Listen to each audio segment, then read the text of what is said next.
Hey everyone, and welcome. Today, we are diving deep into one of the most powerful books out there, Atomic Habits by James Clear.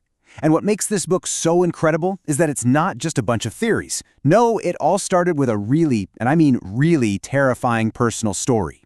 Yeah, you heard that right. That's a direct quote from the author himself. Imagine that. One moment you're just a kid in high school, the next your life is completely turned upside down. We're talking a fractured skull, a medically induced coma. It was serious.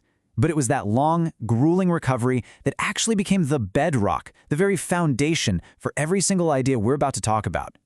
So that journey led him to some absolutely profound insights. Here's what we're going to cover today. First, the power of tiny gains. Then, this radical idea to forget goals and build systems instead. After that, we'll get into how habits shape your identity. Then we'll cover the super practical 4 laws of change. And finally, we'll wrap up with a simple trick: how to start with just 2 minutes. All right, let's jump into our first big idea, the power of tiny gains. You know, during his recovery, James Clear couldn't just leap out of bed and be healed. It wasn't possible. But what he could do was make these tiny improvements every single day. And that's where he stumbled upon this incredible lesson. Those small, almost insignificant changes, well, they compound over time into something truly astonishing. And it all comes down to this number, 1%. The math here is, well, it's kind of mind-blowing, honestly. Think about it. If you get just 1% better at something every single day for a year, you might think, okay, I'll be 365% better. But no, that's not how it works. Because of compounding, you'll actually be over 37 times better. That is the magic, the sheer power of compounding. Now look at this. This chart really drives the point home. That huge bar on the left, that's you getting 1% better every day. But here's the scary part.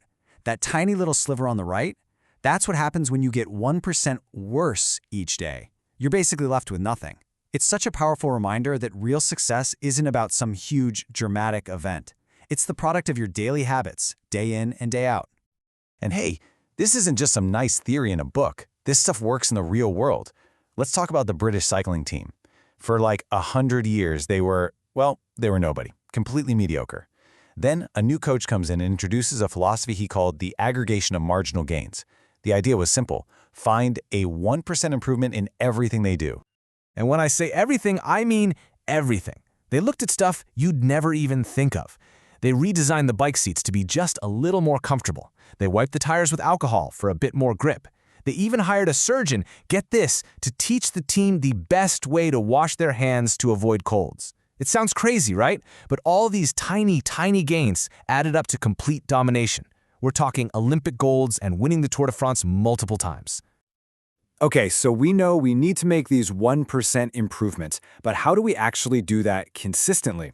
Well, this is where James Clear drops his first big bombshell, and it's a bit of a radical idea. He says, forget about your goals. Seriously, focus on your systems instead.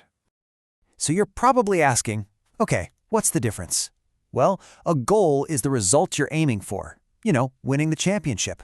The system, on the other hand, is the process that gets you there. It's how your team practices every single day. And here's the kicker, the really crucial insight. Winners and losers, they often have the exact same goals. What sets them apart? Their systems. And when you think about it, focusing only on goals has some pretty big problems. We already said it. Winners and losers have the same goals. So the goal itself isn't the magic ingredient. Plus, what happens when you achieve the goal? You get this momentary burst of happiness, and then it's over. It can lead to that yo-yo effect, you know? Like training for a marathon. You cross the finish line, and then you don't run for 6 months because your motivation was tied to that one event. You know who summed this up perfectly? The legendary football coach Bill Walsh. He said, "The score takes care of itself." Just think about that. If you focus on your system, on executing your process perfectly every single day, the results, the score, they'll happen naturally. The lesson here is to fall in love with the process, not just the prize at the end. Okay, so this idea of focusing on systems, it actually leads us to what might be the deepest, most important concept in the entire book. Because when you build a system, you're not just changing what you do, you're changing who you are. It's all about your identity. James Clear explains this using 3 layers, kind of like an onion. On the outside, you have your outcomes. That's what you get, like losing weight. The next layer in is your process. That's what you do, like going to the gym. But the core, the deepest and most powerful layer, is your identity. That's what you believe about yourself. And this right here is the absolute key. The real goal isn't just to read a book, it's to become a reader. The goal isn't just to run a marathon, it's to become a runner. See the difference? Every single time you perform a habit, you are casting a vote for the type of person you want to become. It's so powerful. True, lasting change is identity change. Okay, so this all sounds great, right? But how do we actually do it? How do we build these habits that shape our identity? Well, this is where Clear gives us a super simple, super practical toolkit. It's called the 4 Laws of Behavior Change. You can honestly think of it as the operating manual for your brain. And the framework is just beautiful in its simplicity. To build a good habit, you follow 4 laws. Let's take a simple example, like wanting to floss more. First law, make it obvious. Don't hide the floss in a drawer. Put it right there next to your toothbrush. Second law, make it attractive. Maybe you get a flavor you actually enjoy. Third law, make it easy. You don't have to floss your whole mouth. Just start with 1 tooth. Seriously. And the fourth law, make it satisfying. Give yourself a little mental pat on the back. And if you want to break a bad habit, you just do the opposite. You make it invisible, unattractive, difficult, and unsatisfying. Now that 4-law framework is amazing, but let's be real. Sometimes just starting is the hardest part. It can feel so intimidating. And that's where our final and maybe most practical idea comes in. It's a brilliant little trick to crush procrastination and make any new habit feel effortless. It is called the 2-minute rule. And it's exactly what it sounds like. When you start a new habit, it has to take less than 2 minutes to do. That's it. And why does this work so well? Because, as we all know, the most difficult part of doing anything is just getting started, right? This rule makes getting started, the showing up part, almost ridiculously easy.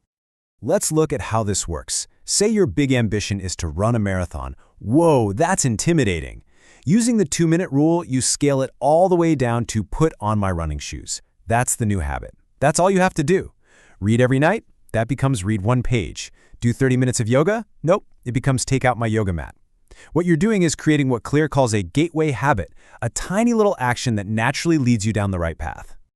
And the logic behind this is so solid. You can't improve a habit that you don't even have yet. The whole point of the 2-minute rule is to master the art of showing up. Just get that part down. Once you've become the kind of person who consistently puts on their running shoes, then you can start thinking about running a mile or a 5K. As Clear says, you have to standardize before you can optimize. And that really brings us full circle. The incredible power of atomic habits is how simple and actionable it is. It's all about those tiny gains, building great systems, and focusing on your identity. So I'll leave you with this final question, and it's for you to think about. What is one habit, just one, that you can make 1% better in just 2 minutes starting today? What's the first vote you can cast for the person you want to become?